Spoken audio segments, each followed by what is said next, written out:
Mike, thanks. Now to your election watch, and we are looking ahead now to the November ballot. It's official tonight. Voters in Pueblo School District 60 will now decide if they want their property taxes raised to pay for school upgrades.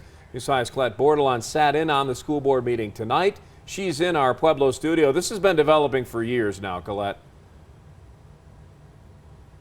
That's right, around 4 years with many options being tossed around in that time, but the board went with a bond measure for around $237 million.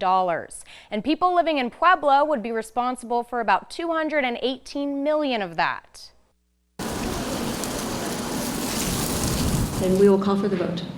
Ms. Clementi? Aye. Mr. Gonzalez? Aye. Mr. Latino? Aye. Mr. Mays? Aye. Mr. Voss? Aye. Terrific.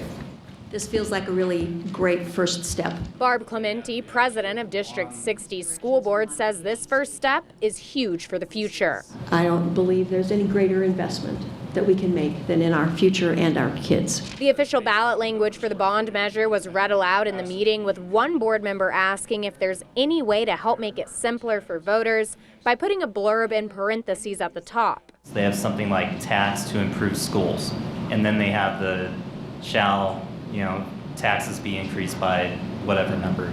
Is that something that we can add in there, that parentheses part? My recommendation is to not have it. If passed, the bond measure would be used to build completely new schools at Centennial and East, along with repairs to Central and South, plus upgrading a handful of middle and elementary schools. I mean, there's a lot of schools that are older that can use some help.